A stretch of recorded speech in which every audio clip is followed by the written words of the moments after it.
बिस्मिल्लाहिर्रहमानिर्रहीम, अस्सलाम वालेकुम। मैं हूं सैबिक आज़मी। आप देख रहे हैं फेसबुक और यूट्यूब। मेरे साथ साबिर शाकिर भाई मौजूद हैं और ये आज का प्रोग्राम इसलिए इनके साथ बड़ा अहम है कि ये सबसे तगड़ी खबर जो है वज़ीर आला अली मीन गंडापुर साबका, ये खबर देने वाले साबिर भाई 3 दिन पहले, आपको याद होगा मैंने कोट भी किया था। इसलिए इनके पास कुछ और भी बड़ी अहम मालूमात है जिस पे हम आज बड़ी तफसील से जिक्र करेंगे। अब आइंदा आने वाला सियासी मैदान में क्या होगा। ये सोशल मीडिया की ताकत थी, इस्तीफा जो अवाम की ताकत थी कि अली मीन गंडापुर साहब को इस्तीफा देना पड़ा। खान ने पूरे का पूरा खेल बदल दिया, पूरी बसात उलट दी है। ये आने वाले दिनों में अब ये जो सुहेल आफरीदी हैं, इन्हें क्या ये हलफ उठाने देंगे, ये वजीर आला बनेंगे, इनका फिर अगला इम्तहान क्या होगा। फजल रहमान साहब जो अभी तक जुड़े नहीं थे अली मीन की वजह से, क्या अब तहरीक इंसाफ के साथ जुड़ेंगे। ये सबसे बड़ा मामला जो नवंबर की बड़ी कॉल जिसका हम जिक्र करते हैं, इमरान खान की तैयारी पकड़ लो, कौम को उन्होंने कह दिया पहले ही। और इसके साथ साथ क्या 2 महीनों में इमरान खान की रिहाई अब मुमकिन है, अवामी ताकत का मुजाहरा होगा जिसकी हम उम्मीद कर रहे थे। मुराद सईद का मामला भी बड़ा अहम है इसमें। और सबसे बड़ा मामला जो ऑपरेशन के हवाले से, मदनी वसाइल के हवाले से, नायाब कीमती धातों के हवाले से, क्या ये वजीर आला सरेंडर करेंगे, मुजाहमत करेंगे, इस्टेब्लिशमेंट इन्हें चलने देगी, टीम क्या होगी, जो प्लांटेड लोग हैं, बहुत सारी चीज़ें हैं। साबिर भाई का इस पर बड़ा अहम तज्जिया और बहुत सारे सवालात हैं। साबिर भाई बहुत बहुत शुक्रिया आपने ज्वाइन किया। और यहाँ पे मैं भी अपने नाजरीन को सलाम कर दूं जी। बिस्मिल्लाहिर्रहमानिर्रहीम। नाज़रीन अस्सलाम वालेकुम। मैं आज अकेला प्रोग्राम नहीं कर रहा, बल्कि सभी आदमी हैं हमारे भाई, तो हम दोनों इकट्ठा प्रोग्राम कर रहे हैं। पिछले दिनों आपने देखा होगा कि इमरान रियाज साहब ने और मैंने इकट्ठा किया था प्रोग्राम, तो आज हम दोनों प्रोग्राम इकट्ठा कर रहे हैं। दोनों नाजरीन अपने अपने चैनल पे देख सकेंगे। तो अब जरा जी आगे बढ़ते हैं। बिल्कुल साबिर भाई, सबसे पहले तो ये बताएं कि 3 दिन पहले आपकी खबर थी और आपने बड़ा सॉलिड कहा था। मामला तो 3 हफ्तों से चल रहे हैं, बल्कि जी का जाना तो ठहरा हुआ था, लेकिन 3 दिन पहले आपने कंफर्म बता दिया था कि इस्तीफा लिख के दे दिया गया बाकायदा तौर पे, और फिर वो मुलाकात और सारा मामला।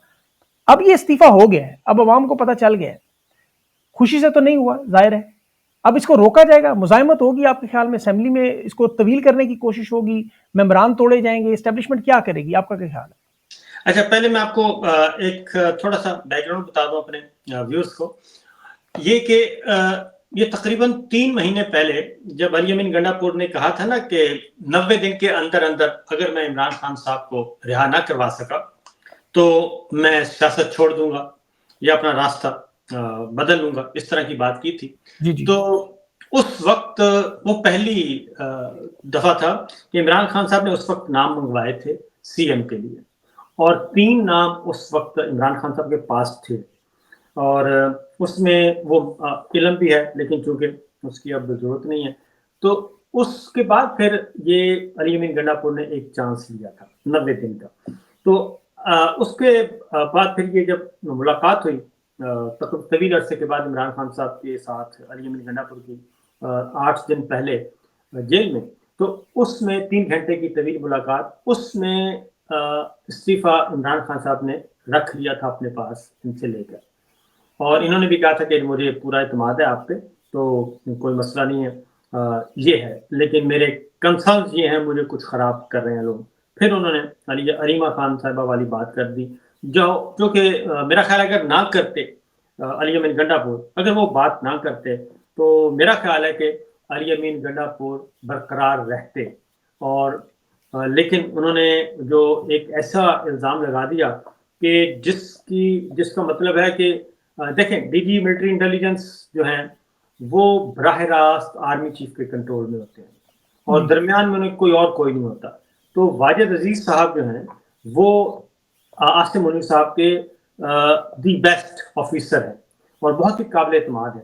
तो ये कह देना कि अलीमा खान उनके साथ राब्ते में हैं और वो मैनिपुलेट कर रही हैं और उनके साथ मिलके, तो इसका मतलब तो ये था कि इमरान खान साहब पे आप एक ऐसा ब्लेम कर दिया कि जिसके बाद कोई चांस नहीं था, और वहाँ से मामला ख़राब हुए।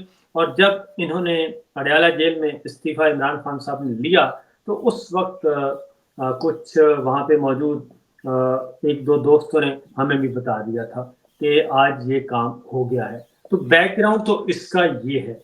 अच्छा, इसमें सबीर भाई एक चीज बड़ी इंपॉर्टेंट, ये जो अभी अलीमा खान के बारे में आपने कहा कि ये मतलब उसमें एक बड़ा अहम किरदार था इस्तीफे में, लेकिन वो तो अपनी दूसरी बहनों को वो जिम्मेदारी भी दे रही थी, पैगाम रसानी ज़ाहिर है इमरान खान की जो है उस पर ज़्यादा मामला था। उन्होंने कहा ठीक है पैगाम आप मेरी दूसरी बहनें देंगी, तो बज़ाहिर इमरान खान ने भी कहा था ये नहीं होना चाहिए, सीज फायर भी करवा दिया था। मेरा ख्याल है कि सीज फायर उस तरह से नहीं हुआ। मैं आपको फिर एक और बात बता दूं कि जब अलीमा खान साहिबा को इमरान खान साहब ने कहा तो उसमें अलीमा खान साहबा ने जब इसको बात को बाहर आके बता दिया कि ये बात हुई है, तो अगर अली अमीन गंडापुर अगले दिन वो वीडियो ना करते 12-14 मिनट की और उसमें अपनी खबर पर इंसिस्ट ना करते, तो मेरा ख्याल है कि मामला फिर भी खराब नहीं होना था। हुआ ये है कि अली अमीन इस्तेमाल हो गए और बॉयज के हाथों, और बॉयज ने ये खबर दी, और जब उन्होंने ये खबर दी तो अली अमीन को बताना चाहिए था इमरान खान साहब को कि जी मुझे ये कहा गया है और ये बात मुझे यूं करके फलां ने कही है, तो फिर तो मामला ठीक था। लेकिन अली अमीन ने वो सारे का सारा जो उनको एक दिया गया, पर्ची दी गई, उन्होंने खुद अपने नाम से मंसूब करके आगे बयान कर दी। जी, और उनका फिर सबूत भी मौजूद है बल्कि ना। हाँ, और फिर अगले दिन ये हुआ कि वही वीडियो में भी बजाय इसके कि मैंने कहा भी उसके बाद, बजाय इसके को होना ये चाहिए था कि कह देते कि मुझे तो जो कुछ किसी ने कन्वे किया तो मैंने तो वो बात की थी, जाहिर है मेरे पास मैं तो खुद तो नहीं जानता और ना ही मेरा कोई इशू है, तो वो भी नहीं किया, वो फिर इस्तेमाल हुए। इस दौरान फिर मामला जब खराब हुए तो अली अमीन के पिछले 7-8 दिनों में कम से कम भी 3 चक्कर लगे हैं पेशावर से इस्लामाबाद, और जी वो सिचुएशन को कंट्रोल करने की कोशिश करते रहे, संभालने की, लेकिन मामला खराब रहे। फिर ये हुआ सभी के जो परसों, शायद परसों, कल या परसों, नहीं कल तो खैर दिन गुजर गया, परसों की बात कर रहा हूँ, परसों या उससे एक दिन पहले 3 रहनुमा मिले इमरान खान साहब के साथ से, जी और तीनों में से उन्होंने कोशिश की कि किसी भी तरीके से कोई रोक थोड़ी लिया। सी सॉफ्टनेस पैदा हो सके और इसको रोका जा सके। लेकिन इस दौरान ये जो 7-8 दिन का टाइम दिया गया, उसमें इमरान खान साहब ने हर डिवीजन से कम एक नॉमिनी मंगवाया कि हर डिवीजन से आप एक नॉमिनेट करें, उसके बाद फिर मैं उसमें से शॉर्ट लिस्ट करूंगा और उसको फाइनल करूंगा।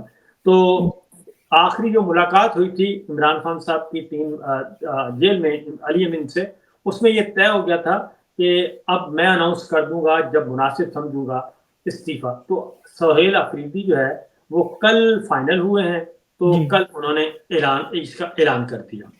अच्छा, इसमें साबिर भाई अली अमीन की तो बहुत बड़ी, एक देखा जाए तो चार्ज लिस्ट तो उनके ऊपर बहुत बड़ी है, चाहे उसमें आप मादनियात के मुतालिक जो बिल है, बजट है, उसके अलावा फिर इनकी जो धरनों में, एहतजाज में जो परफॉर्मेंस थी, 2 साल से इमरान खान की कैद में इनका जो पैगाम थे।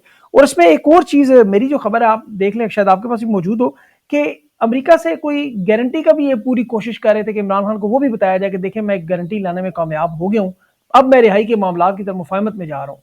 एक तो ये चीज, और दूसरा ये जो चार्जशीट बहुत बड़ी थी, ये सारे फैक्टर्स ऐड हो गए हैं उसमें। देखें, अली अमीन गंडापुर का जो रिहाई का मामला है ना, ये इमरान खान साहब ने किसी को भी अथॉरिटी नहीं दी हुई, किसी को भी। इवन अलीमा खान के पास और बुशरा बीबी के पास भी ये अथॉरिटी नहीं है कि वो इमरान खान साहब के बिहाफ पे उनकी रिहाई या किसी और मामले में कोई बात करें। ये एक पंच लाइन मैं आपको बता रहा हूँ। जी जी। और उसमें उन्होंने सिर्फ ये कहा है कि आपके पास कभी कोई पैगाम आए या आप किसी से बात करें तो आपने कहना है कि जी वो इमरान खान साहब बैठे उनसे जाके बात कर लें, बिल्कुल। मेरे बिहाफ पे आपने किसी किस्म की कोई बात नहीं करनी। ये तो बात कैटेगोरिकली क्लियर है। दूसरा, जो मोमेंटम बना 3 दफा, और तीनों दफा गंडापुर जो हैं वो कामयाब ना हो सके, वो उन्होंने उस मोमेंटम को इस तरीके से खत्म किया कि उससे मोरल डाउन हुआ। एक आपको याद होगा कि लाहौर का जलसा, जी, एक 28 और सितंबर। एक फिर सितंबर का, फिर अक्टूबर का जिसमें वो डी चौक को हाथ लगा के चले गए, और फिर उसके बाद नवंबर का।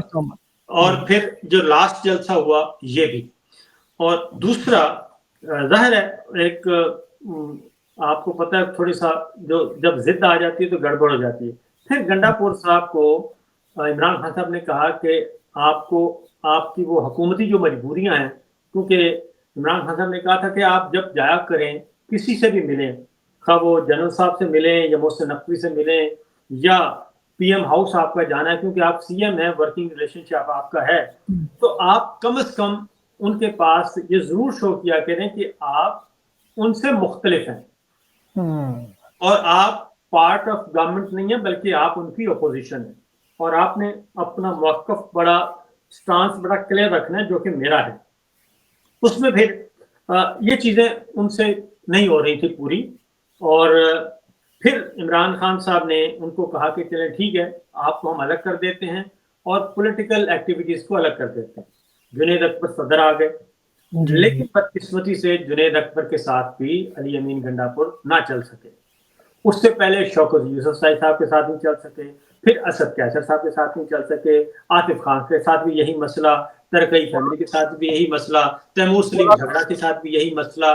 तो जाहिर है जब बल्कि मौलाना फजलुर रहमान जी, मौलाना फजलुर रहमान भी आपको पता है एक बड़ा इख्तलाफ की वजह जो नहीं जुड़े तहरीक इंसाफ के साथ, अली अमीन गंडापुर का नाम तो था उसमें। हाँ, उसमें उसमें भी वो उसमें आते पहले तो विद इन पार्टी जो है। तो ये सारी बातें तो जाहिर है जब इमरान खान साहब तक पहुंचती थी बातें, एक आदमी जाके कहेगा तो वो माना जाएगा कि चले ठीक है जी, इसका कोई अपना मसला है। तो जब हर आदमी ही हर लीडर जी जाके कहे तो उसके बाद तो फिर कोई पीछे रह नहीं जाता। और फिर इसमें साबिर भाई अलामा राजा नासिर अब्बास साहब ने भी बड़ी अहम स्टेटमेंट दी थी उनके बारे में, फिर महमूद अकरज़ई साहब के भी बहुत सारे एतराज़ात थे। देखिए बात यह है कि आपको पता है ना, छोटा सा तो पाकिस्तान, इस्लामाबाद छोटा सा है, पेशावर भी छोटा सा है और फौरन पता चल जाता है कि क्या हो रहा है। और महमूद खान अचकजई साहब जो हैं, राजा नासिर अब्बास हैं, वह जो पावर कॉरिडोर्स में मौजूद हैं, पता तो चल जाता है। अगर मुझे आपको ऑस्ट्रेलिया में बैठ के पता चल जाता है, मुझे यहाँ बैठ के पता चल गया कि इन दोनों की मुलाकात में क्या बातें हुई और क्या लिखत पढ़त हुई, तो जब हम दोनों को इतनी दूर बैठ के पता चल जाता है तो वहां बैठने वालों को भी पता चल जाता है। बिल्कुल सोर्सेज, बिल्कुल जी, बिल्कुल सही बात ठीक है। खबर है ही चलने के लिए, खबर किसी एक जगह पे टिकती नहीं है ना, रुक ही नहीं सकती सर। खबर का तो काम ही घूमना फिरना है, तो इसलिए पता तो चल जाता है। तो अली अमीन गंडापुर को एक जेल में जब ये गए ना जी, डी चौक को हाथ लगा के निकल गए और जब इन्होंने कहा कि मैं तकरीबन 8-10 जिलों से घूमता घमाता वापस पहुंचा हूं, तो उसके बाद मुलाकात हुई अडयाला जेल में इमरान खान साहब के साथ। उसमें कुछ और रहनुमा भी थे और उनमें से एक ये आंखों देखा हाल। तो उन्होंने गंडापुर से कहा इमरान खान साहब ने कि आपके पास तो गोल्डन चांस था, आपका तो कद काठ सियासी इतना बढ़ जाना था कि अगर आप वो गिरफ्तार कर लेते तो क्या हो जाता, आप सूबे के चीफ एग्जीक्यूटिव हैं, आपने तो कहना था आए नहीं मुझे गिरफ्तार करें। आपने बहुत अच्छा मौका जो है वो गंवा दिया। तो उनके पास कोई जवाब नहीं था। इसलिए ये बहुत सारे मामला, फिर जो बुनियादी चीज है ना जी, जो फौरी वजूहात बनी, वो था एक बजट वाला मामला था, बजट की मंजूरी का।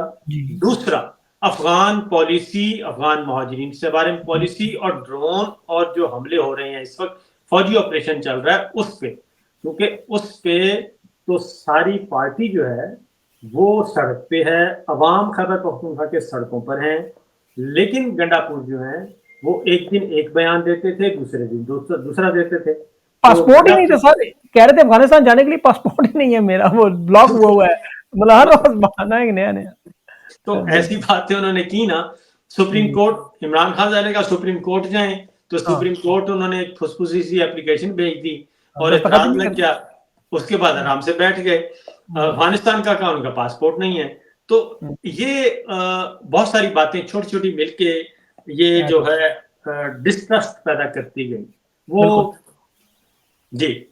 अभी ये बताएं साबिर भाई, ये आपके ख्याल में ये सुहेल अफरीदी के लिए मुजाहिमत होगी? मतलब इनके नंबर्स तो पूरे हैं, तो 145 में से 73 चाहिए, वो 92 इनके मौजूद है, 93। तो अभी आपके ख्याल में कोई रुकावट लगाएंगे इसको तवील करने के लिए, कोई अदम एतमाद ले आए, कोई अपोजिशन मिलकर कोई नई वारदात कर ले, कोई लटका दे मामला, कुछ ऐसा करने की कोशिश करेंगे या सुहेल अफरीदी को बनने देंगे? मेरा अपना ख्याल है कि जितना भी रुकावट पैदा करेंगे ना, उसमें फायदा पाकिस्तान तहरीक इंसाफ को होगा, इमरान खान को होगा। देखें, गंडापुर किसके वजीर आला हैं? पीटीआई के। वो मौजूद हैं और उन्होंने इस्तीफा सबमिट करवा देना है। इस्तीफा सबमिट करवा देंगे, एक मखसूस पीरियड है, उसके अंदर अंदर वो एक्सेप्ट होना है और स्पीकर ने अगले लीडर ऑफ द हाउस का इंतखाब कॉल कर लेना है। तो ये सिंपल सा, क्योंकि स्पीकर इनका अपना। एक बात, दूसरी बात है कि ये मेंगनियां जरूर डाल सकते हैं, जो गवर्नमेंट है मेंगनियां जरूर डाल सकती है, लेकिन मेरा अपना ख्याल है कि गंडापुर जो है वो उस हद तक नहीं जाएंगे जो मुझे लगता है। और गंडापुर अभी मैं पढ़ भी रहा था, उन्होंने वेलकम भी किया सुहेल अफरीदी को नॉमिनेट होने पे, और वो अपना इस्तीफा भी, रेजिग्नेशन भी सबमिट मेरा ख्याल है कि करवा दिया होगा या तो करवा देंगे। जी, उन्होंने बैरिस्टर गौर को दिया है, बैरिस्टर गौर ने कहा नहीं वो आप इमरान खान को भेजें, गवर्नर को भेजें, फिर फेसबुक उन्होंने ट्वीट मैसेज किया, फिर वो डिलीट किया। लेकिन अभी सुहेल अफरीदी पे कोई मंशियात के केसेस भी, कोई इसके ऊपर वो कालादम जमातों के साथ ताल्लुकात के भी अभी केसेस भी बनाने चाह रहे हैं, 6-7 FIR भी की हुई हैं, लेकिन FIR पे तो खैर हलफ का मामला नहीं बनता जब तक सजा ना हो। लेकिन ये कोशिश वही है मेंगनियों वाली। मैंने आपको बताया ना कि ये जितना भी कोशिश करेंगे, ये पीटीआई को फायदा पहुंचेगा और हुकूमत को नुकसान पहुंचेगा, जो फेडरल गवर्नमेंट है जितना भी करेंगे। उसकी रीजन है कि सीएम गंडापुर हैं, अगर ये खींच भी लेंगे तो सीएम गंडापुर ही रहेंगे, उसमें कोई ऐसी है नहीं बात कि वो ना हो। एक, क्योंकि अगले सीएम के आने तक वो अपना काम जारी रख सकते हैं, ये आइन कहता है, इसमें कोई एम्बिग्युइटी नहीं है। और 30 दिन के अंदर अंदर स्पीकर ने कॉल करके एतमाद का वोट का कहना होता है वजीर आला के लिए, वो वजीर आला एतमाद का वोट ले लेंगे। तो मुझे नहीं लगता कि अली अमीन जो है वो उस लेवल नहीं, पे लेकिन कल एक बड़ा अहम वाकया हुआ शाहते हैं, आपको पता है 11 फौजी जवान, एक लेफ्टिनेंट कर्नल की, और उसके अलावा भी ऑपरेशन चल रहे हैं। तो कोई ऐसी सूरत हाल बना के गवर्नर राज लगाने का, क्योंकि गंडापुर ये कह चुके हैं पहले कि मैं गया तो हो सकता है असेंबली टूट जाए, गवर्नर राज लग जाए, तो ये हो सकता है आपके ख्याल में? देखिए, गवर्नर राज के लिए जरूरी है कि पार्टी कोई ऐसा कर दे, अंदर से बगावत हो जाए, ठीक है। पार्टी बड़ी पुरसकून है और अगर इनके पास बंदे पूरे होते तो ये कब का कर चुके होते, क्योंकि जब इनको खवातीन की और मखसूस नशिस्तें भी सारी दे दी, तब भी 22 नंबर का फर्क है। और खैबर पख्तूनख्वा में सिचुएशन ये है कि 22 तो क्या, 2 बंदे भी आगे पीछे नहीं हो सकते, ठीक है। तो गंडापुर का दावा करते हैं कि 22 एफिडेविट है, बल्कि अब तो कह रहे हैं 35 तक एफिडेविट मौजूद हैं जो, तो मेरा ख्याल है कि पता चल जाएगा, आई थिंक। हाँ, पता चल जाएगा, मुझे नहीं लगता। अच्छा, वो तो हाँ। अभी ये बताएं, अभी जो अगला वजीर आला ये नौजवान है सुहेल अफरीदी, 36 साल उम्र है, ISF से आया, मुराद सईद के बड़ा करीबी है और है भी बड़ा मुजाहमती किस्म के इसके बयान 2-3 दिन पहले भी कि हम 26 नवंबर के मामले पर, जिस तरह 24 नवंबर को गए इस्लामाबाद, हम एक दफा फिर कॉल दें, इस दफा हम फ्रंट पे होंगे, ये तो डायरेक्ट इस्लामाबाद जाने की बात भी कर रहा है। और ऑपरेशन भी बड़ा सख्त मौकफ है इसका, तगड़ा बंदा लग रहा है। क्या इम्तहान होंगे आपके ख्याल में इसके? और सभी देखें, 28 नवंबर रिटायरमेंट का दिन है, 3 साल मुद्दत मुलाजमत पूरी हो जाएगी और आज दिन रह गए हैं सिर्फ 49, 49 दिन बाकी रह गए हैं। DGISI की एक्सटेंशन हो चुकी है और अभी तक आर्मी चीफ की एक्सटेंशन का नोटिफिकेशन नहीं हुआ। अगर हुआ है तो मंजर आम पे नहीं आया। उनकी भी आपस में बातचीत चल रही है, उनके अपने मुतालबात हैं, अपनी ख्वाहिशात हैं, जैसे कि राना सनाउल्लाह साहब फरमा चुके कि मरियम साहबा मुस्तकबिल की वजीर आजम है। तो ये सारे बल्कि साबिर भाई, राना सनाउल्लाह ने तो यहाँ तक है कि आर्मी चीफ की ख्वाहिश नहीं है स्टे करने की, वो चले जाएंगे अपने वक्त पे। हाँ, उन्होंने ये भी कहा है कि जब मुद्दत पूरी हो जाएगी उनको घर जाना पड़ेगा। हाँ जी, तो ये बात क्यों कहना पड़ी है इस वक्त, वो क्यों सुना रहे हैं, किसको सुना रहे हैं, ठीक है ना। वो किसको कह रहे हैं कि सदर भी नहीं उन्होंने बनना, वजीर आजम भी नहीं बनना। वो मैंने की है ऐसी कोई बात, ना आपने की है ना किसी और ने की है। तो इसका मतलब है कि उन तक फरमाइश पहुंची होगी फिर जनरल साहब की कि ईवान सदर में पहुंचना मेरे लिए खाली करवाओ। और हो जी, सकता है उन्होंने ये बात पीपल्स पार्टी को कन्वे की हो कि नहीं जनाब, ऐसी कोई बात नहीं है, हम सदर नहीं बना रहे सदर जनरल साहब को, आप जरदारी साहब ही सदर रहेंगे। तो ये दरूने खाना जो है गड़बड़ काफ़ी है। और अगले जो है ना, जो 49 दिन में से 9 दिन निकाल दें, 40 दिन जो हैं वो काफ़ी क्रिटिकल है पाकिस्तान की सियासत के लिए, अदालत के लिए, सहाफ़त के लिए, वकालत के लिए, मईशत के लिए और मुआशरत के लिए। बिल्कुल। राणा साहब की मुलाकातें भी, जो डीजीआईएसआई अभी एक्सटेंशन हुई है, उनके साथ इनकी 3 मुलाकातें भी हुई हैं बड़ी रिसेंटली, आपको पता ही होगा सारा।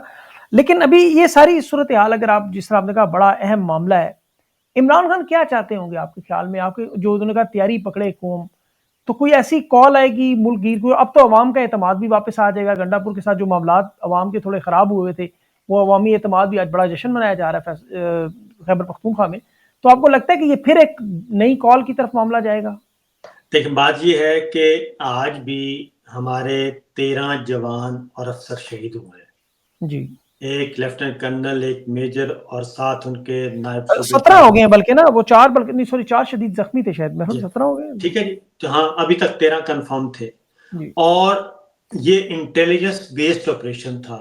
ये कैसा इंटेलिजेंस बेस्ड ऑपरेशन था जिसमें हमारे 13 अफसर और जवान शहीद हो गए। इससे बिल्कुल। पहले हमारे इतने ही जवान, हर हर वाक़े में कोई ना इतने ही जवान शहीद हो जाते हैं, अफसर शहीद हो रहे हैं। पाकिस्तान में ये सबसे बड़ा रेशियो है दुनिया में, इतनी ज़्यादा शहादतें होना। बिल्कुल, साबिर और भाई तीनों जंगों में इतने नहीं हुए जितने अभी हो जंगों रहे हैं। में बिल्कुल, हमारी पाक भारत अभी लड़ाई हुई है जो, उसमें इतने शहीद नहीं हुए दोनों तरफ के, जितने पिछले 1 महीने में हमारे जवान अफसर शहीद हो चुके हैं। तो आखिर इसका रिस्पॉन्सिबल कौन है? वो हुँ, कौन सी पॉलिसी है, कौन सा इंटेलिजेंस बेस्ड ऑपरेशन है? आप फिजाइया भी इस्तेमाल कर रहे हैं, आप ड्रोन भी इस्तेमाल कर रहे हैं, फिर अपने जो खवातीन, बच्चे, मासूम लोग वो शहीद हो रहे हैं और अनरेस्ट पैदा है, हर तरफ अनरेस्ट है, तो बिल्कुल। नफरत पैदा हो रही है। तो ये सारे सवालात हैं। तो मैं तो ये कहूँगा कि जनरल साहब को चाहिए कि सारी सिचुएशन को भांपें और वो अज खुद स्टेप डाउन कर जाएं और वो हुँ, अनाउंस कर दें कि जी मैं मजीद कंटिन्यू नहीं कर सकता। नई लीडरशिप आए, नए आर्मी चीफ आए और वो आके सारी सूरत हाल का असर और जायजा लें। उसकी वजह यह है कि हमारी जो मौजूदा फौजी क़यादत है, वो पिछले 3 साल होने को हैं। 3 साल वो पाकिस्तान की पॉलिटिक्स में इस हद तक इन्वॉल्व हो गई है कि उनके पास इमरान खान, पीटीआई, मीडिया, अदलिया, पार्लिमान को क्रश करने के अलावा और कोई काम उन्होंने नहीं किया और सारे के सारे काम इंतहाई बेढंगे अंदाज में किए। इलेक्शन हुँ, चोरी से लेकर 9 मई फॉल्स फ्लैग ऑपरेशन से लेके आज तक जितने काम इंतहाई बेढंगे अंदाज में किए। आज भी बिल्कुल। हमारे जो दोस्त हैं, राना सनाउल्लाह कह रहा हूँ, सनाउल्लाह खां हमारे जी, डॉन जी, के, डॉन के। उनको फारिग कर दिया गया और उनको भी इसलिए फारिग किया गया कि वो भी सवाल उठा रहे थे। हमारे बेशुमार जी, दोस्त इस वक्त ऑफ एयर हैं और उनसे रोजगार छीना गया है। तो ये सारी जो इनका है कि एक खानदान को मुसल्लत करने का जो एक खुमार है और फौज को भी उसका गुलाम बना दें, पार्लिमान को भी उसका गुलाम बना दें, मीडिया को भी उसका गुलाम बनाएं और जुडिशरी को भी उसका गुलाम बनाएं, ये चलने वाला नहीं है ये सिस्टम। नहीं है। इसलिए हम देख रहे हैं कि हर तरफ जो है वो अनरेस्ट है, इसके अलावा और कुछ नहीं है। बिल्कुल सही। अभी मईशत की, साबिर भाई, वर्ल्ड बैंक की रिपोर्ट आप देखें, 44 लाख एकड़ सैलाब में डूबा हुआ, आपको पता है पूरी फसलें, 50 लाख के करीब लोग जो है वो इस वक्त आपको पता है इस सैलाब का शिकार है, बेरोजगारी में, महंगाई में। इसके अलावा जो जिस तरह इंडस्ट्रियलिस्ट छोड़ के जा रहे हैं मुल्क को, पाकिस्तान की जीडीपी के हालात देखें, 97,000 कर्जा देखें, मतलब किसी तरफ खुदा न खासा कोई खुशी की खबर दूर दूर तक नजर नहीं आती। तो ये, अगर इनको ये समझ नहीं आती तो खान की कॉल से, और फिर इमरान खान बेगुनाह जेल में, आपको लगता है कि ये खान की कॉल जो होगी, इससे अवाम इस दफ़ा निकल कर अपने इन मामलात को, खास तौर पर नेपाल, बांग्लादेश जैसे जनरेशन जी है, क्योंकि 5 करोड़ 80 लाख बच्चा बेरोजगार है इस सारे मामले में, तो इसका इम्पैक्ट देखिए हो सकता देखिए बात यह है कि जी पाकिस्तान का हाल जो है, हमारी मईशत का, मुआशरत का, अदालत, वकालत, सहाफत, सियासत, हर चीज़ का सत्यानाश हुआ है। और दूसरी बात ये है कि असल सभी जो बेसिक इशू है, बेसिक वो ये है कि पाकिस्तान को फर्द वाहिद चलाने की कोशिश कर रहा है। फर्द वाहिद अक्ल कुल नहीं है। रियासत पाकिस्तान एक इस्लामी जौहरी ममलिकत है, 25 करोड़ का मुल्क है, उसमें एक आइन है, आइन के अंदर इदारे हैं। तो ये मुमकिन नहीं है कि आप सबको बुलडोज करते हुए कहें कि सिर्फ मैं ही मैं हूँ। आप अपने किसी सबॉर्डिनेट इदारे की, आपके जो आंखें और कान हैं इदारे, उनकी आप बात ना सुने और आप कहें नहीं जनाब, मैं तो वो करूँगा जो मैं समझता हूँ ठीक है। फिर अभी जो इशू चल रहा है अमेरिका के साथ, जी और वो एक अलग पूरी की पूरी अलमिया है। वो जो स्टोरी है वो पूरी अलमिया है। कल आपने ये देखा होगा इसराइल वाली बात कर रहे हैं आप या किस इशू की बात? सर, अमेरिका के साथ जो दो अच्छा, एंगेजमेंट्स थी, एक माइंस एंड मिनरल्स और एक इसराइल, जी जी ठीक है ना, माइंस एंड मिनरल्स और इसराइल। खुफिया मामला भाई किसने आपको इख्तियार दिया है कि आप जाएं 14 दिन बैठें और मुलाकात करके वापस आ जाओ? किसी को बताएं ना कि मेरी वहां पे क्या बात हुई है। ना आपने पार्लिमान, ना वाकफ कुछ उसको पता नहीं, कौमी सलामती कमेटी को नहीं पता, कैबिनेट को नहीं पता, किसी वजीर को नहीं पता, ठीक है। और कि क्या बात, उसके बाद आप काम से पकड़ते हैं, ले जाते हैं प्राइम मिनिस्टर को, वो जाके खड़ा कर देते हैं। अब वो जो तस्वीर थी, वो जो पेश कर रहे हैं सेल्समैन की तरह मिनरल्स की, उस जी तस्वीर के बारे में इन्होंने कहा कि वो दुरुस्त नहीं है, ये कीमती कोशिश की पत्थर गई, ठीक है ना, जबकि वो व्हाइट हाउस की फोटो गैलरी में पड़ी है। बिल्कुल पड़ी अब हुई है। अब आपने कल देखा होगा कि एमल वली ने जवाब दिया, ट्वीट किया है, तो उसमें सारे सिर्फ एक बात को लेके उसकी ट्रोलिंग कर रहे हैं कि जी मादरत कर ली, भाग गया, ये कर दी। उस ट्वीट में सभी इतनी खबरें हैं, मैं आपको पढ़कर सुनाता हूँ, जी जरा गौर से सुनिएगा। वो कहते हैं कि वजीर, ये अब एमल वली की मुलाकात हुई शहबाज शरीफ साहब के साथ, प्राइम मिनिस्टर जी के साथ। वो कहते हैं वजीर आजम ने अपनी ब्रीफिंग में वजाहत की कि बाज दौरों में उन्हें फील्ड मार्शल को साथ लेने की जरूरत पेश आती है। कुछ स्ट्रेटेजिक मजबूरियों की बिना पर वो फील्ड मार्शल साहब को खुद साथ ले जाते हैं। और अगली खबर, जी और वजीर आजम ने ट्रंप, वजीर आजम और फील्ड मार्शल की तस्वीर का हवाला देते हुए बताया कि सदर ट्रंप को दिया गया पत्थरों का तोहफा फील्ड मार्शल ने अपनी जेब अपनी से जेब खरीदा था अपनी जेब से खरीदा था। और इसका मादनियात की डील मुल्की या गैर मुल्की से कोई ताल्लुक नहीं। अब वो तस्वीर भी दुरुस्त साबित हो गई, वो जो पेश किया गया एज ए सेलमैन वो भी दुरुस्त साबित हो गई। दूसरा, भाई ये कौन सा जाती ताल्लुक है आपका प्रेसिडेंट ऑफ अमेरिका से कि आप अपनी जाती जेब से खरीद के गिफ्ट पेश कर रहे हैं, और वो भी कौमी ज़खायर और कौमी खजाने का गिफ्ट। बिल्कुल, ये तो इनकी तो 2 लाख तनख्वाह होती है ज़्यादा, 2 या 2.5 लाख या 4 लाख कर लें, तो इतने कीमती पत्थर खरीदना ये भी एक अलग सवाल बन जाएगा। ये तो उन्होंने अपने ये लिए मसला खड़ा कर दिया। ये आपकी मलकियत तो नहीं है, ये तो गवर्नमेंट ऑफ पाकिस्तान की है, पाकिस्तान के अवाम की मलकियत है। आप कैसे हीरे जवाहरात या मिनरल्स लेके आप अपना कहेंगे ये तो मैंने जाती जेब से खरीदा है और ये मैं दे रहा हूं? तो ये कौन से ताल्लुकात हैं? क्या कोई प्राइम मिनिस्टर ऐसा करता तो क्या वो बरकरार रह सकता था? नहीं, अब बिल्कुल भी नहीं। उसका बखी उधेड़ देने थे हमारे मीडिया ने कि अभी जनाब इमरान खान के तोशाखाना केस की देख लें, उन्होंने ए, बी, सी उसके पार्ट बना के एक ही केस को चौथी दफा चला रहे हैं। हाँ तो जी। यहाँ ये भी तोशाखाना का माल। तो अच्छा, इसमें साबिर भाई ये एक इसराइल का मामला तो बिल्कुल सही है। फिर ये अड्डे देने की भी, टर्मिनल की ग्वादर पसनी की बात, वो भी उन्होंने कहा जी ऐसा नहीं हुआ। डीजीएसपीआर ने पूरी सहाफियों को बुला के ब्रीफिंग दे दी। तो आप लेकिन ऑन द रिकॉर्ड बताएं ना जी। बात ये हाँ है, आप ये है कि जब आपने इंतशारी मीडिया, डिजिटल दहशतगर्दी, शैतानी मीडिया, जब आपने ये बातें करनी होती हैं तो आप आ जाते हैं तुम तराक के साथ, और लाइव नशरियात होती हैं उस वक्त, तो ये भी आप आके लाइव बता दें, हाँ, प्रेस आप कॉन्फ्रेंस बिल्कुल ऑफिशियली डीजे। बताएं, एक ट्वीट कर दें कि जनाब ये बिल्कुल सारा बुलशिट है, इसमें कुछ भी कोई हकीकत नहीं है, तो आप करते हैं। ये क्या बताया कि जी आला सिक्योरिटी जराए और आला फलाना जराए, ये क्या बात है? छुप छुप के क्यों बातें करने की जरूरत पेश आ रही है? इसी तरह सऊदी अरब का मायदा देखें, दिफाई मायदा, उस पर ना पार्लियामेंट को पता है, ना किसी मेंबर को पता है कि क्या मायदा हुआ, उसमें क्या लिखा गया, सब कुछ खुफिया हर चीज रखी जा रही है इस अंदाज में कि वो मुल्क की सलामती है। और ये हम आप थोड़ी देर पहले बात कर रहे थे ना जी कि क्या होगा, तो अली अमीन गंडापुर ने इस्तीफा भी सबमिट कर दिया है और गवर्नर को, ये उसकी कॉपी भी मेरे सामने इस वक्त पड़ी है। अच्छा। और हाँ जी, द गवर्नर खैबर पख्तूनख्वा के नाम उन्होंने लिखा है, resignation from office of the chief minister Khyber Pakhtunkhwa, ये उन्होंने इस्तीफा भी दे दिया है, ये मेरे पास कापी पड़ी है और आज की तारीख इस पे दर्ज है, और लिहाजा ये चैप्टर तो हो गया क्लोज के हुकूमत जो कर रही थी कि हम शायद ये कर देंगे या वो कर देंगे, तो वो मामला तो अब हो गया है खत्म। तो लिहाजा अब ये ज़र्फ का मुजाहरा करेंगे आपके ख्याल में? कोई ऐसा धड़े नहीं बनाएंगे, टांगे नहीं खींचेंगे, या आपके ख्याल में बस खामोशी से बैठ जाएंगे? नहीं सर, इनके पास तो है नहीं। देखें, ये पंजाब में भी ये हारे हुए हैं, बलूचिस्तान में ये हारे हुए हैं, कश्मीर में ये हारे हुए हैं, गिलगित बल्तिस्तान में ये हारे हुए हैं, ये तो हर जगह फॉर्म 47 जाली चल रहा है। इसके अलावा इनके पास है क्या?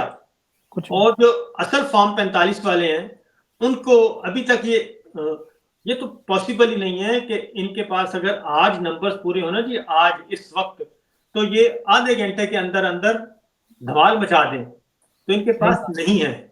इसलिए खैबर पख्तूनख्वा में गवर्नमेंट उन्हीं की है और उन्हीं की रहेगी। नून लीग पीपल्स पार्टी का भी ये जो आपस में नूरा कुश्ती थी, ये भी आज के इस मामले की वजह से, वो सारा मामला इनका 2 हफ्तों का मचाया हुआ शोर खत्म हो गया उनका भी। वो था ही, वैसे आपस की बात है, ड्रामेबाजी और कुछ भी नहीं है। और पीपल्स पार्टी अगर इस वक्त चाहे तो 1 घंटे के बाद ये सिस्टम नहीं होगा। बिल्कुल सही बात। 1 घंटा मैक्सिमम, 1 घंटा इस वक्त जरदारी साहब अनाउंस कर दें, और जरदारी साहब नहीं, कोई भी उनका पार्टी का अहदेदार आके एक प्रेस कॉन्फ्रेंस छोटी सी कर दे या ट्वीट ही कर दें, छोड़े बातें जी, ट्वीट कर दें कि आज के बाद हम हुकूमत का हिस्सा नहीं है, बात खत्म हो जाएगी। खत्म हो जाएगी। ये मुमकिन नहीं है, क्योंकि ये देखें, फॉर्म 47 जो जाली है, ये पूरा जाली निजाम है, इसके ये हिस्सेदार हैं। ईवानी सदर उसके सदके में मिला हुआ है उनको, 2 गवर्नर हाउस मिले हुए हैं उनको, 1 चेयरमैन सेनेट मिला हुआ है, 1 डिप्टी स्पीकर मिला हुआ है। ये मुमकिन नहीं है कि ये, और फिर बलूचिस्तान की हुकूमत इजाफी मिली हुई है उनको, तो ये मुमकिन नहीं है कि पीपल्स पार्टी इस तरह की कोई हरकत कर सके। हाँ, वो उस वक्त करेगी जब वो वाक़तन फैसला करे कि ये जनाब अब बहुत हो गई है, आइन बर्बाद हो गया है। यानी उन्होंने तो अपने जो पीपल्स पार्टी का क्रेडिट था 1973 का कॉन्स्टिट्यूशन, उन्होंने तो अपने हाथ से 26वीं गैर-आइनी तरमीम के जरिए उसका कत्ल कर दिया। बिल्कुल सही बात। पीछे रह क्या जाता है? ना इन्होंने मोहतरमा बेनज़ीर भुट्टो की शहादत को देखा, ना इन्होंने जुल्फ़िकार अली भुट्टो साहब की फांसी को देखा। इन्होंने तो अपने हाथों से सारा ये क्रश किया, अपने सारे क्रेडिट को डिस्क्रेडिट में तब्दील किया। बिल्कुल, ये अब उस पे क्रेडिट भी नहीं ले सकते कि 1973 का आइन था हमारे पास, वो भी इन्होंने भेज दिया। बिल्कुल। मूविंग फॉरवर्ड, आखिरी सवाल साबिर भाई, तहरीक जो है, आपको लगता है कि इसकी जरूरत पड़ेगी या उससे पहले इस महीने के अंदर काफी सारी चीजें सीधी होना शुरू हो जाएगी? अभी बड़ा ही जी 15 नवंबर तक मामला जो है वो काफी बहुत उरूज पे जाएंगे और घमसान का रन होगा, गदर होगा, और ये कोई अगले जो है 40 दिन आसान दिन नहीं है। बिल्कुल सही बात। हाँ, बिल्कुल आसान दिन नहीं है, एक गदर है, गदर। बुझते हुए चिराग की जैसे फड़फड़ाहट होती है, वो मचेगी, सही शोर। हाँ, वो देखें, बात ये है कि जब आप ने गलत काम भी बहुत किए हों, आपने तो नहीं किए बल्कि जिन्होंने किए मैं उनकी बात कर रहा हूँ उन्होंने गलत काम भी बहुत किए हों, चार्जशीट भी हो, और फिर आगे कानून भी खड़ा हो, आइन भी खड़ा हो, आपने कोई अच्छा काम नहीं किया अपने पूरे टेन्योर में, तो अब एक ही सूरत है कि बस मुझे जबरदस्ती कंटिन्यू करें, और यही है, यहीं पे सारा मसाइल ही मसाइल हैं।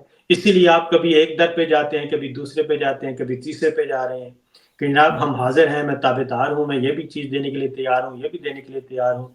तो जब इस तरह की हरकतें आप करेंगे तो फिर जाहिर है आप कोई अच्छा काम तो नहीं कर रहे। बिल्कुल सही बात है, बिल्कुल सही। साबिर भाई बहुत बहुत शुक्रिया आपका, आप ख्याल रखें अपना, और इंशाल्लाह आपके चैनल पे सुबह 9 बजे आपके और मेरे ये प्रोग्राम आएगा, आप जी हाँ, दोनों बिल्कुल तरफ के नाज़रीन, आप नाज़रीन। बैक वक्त दोनों को देख सकेंगे। जी जी, बहुत बहुत शुक्रिया इजाज़त आपका। दीजिए। Thank you.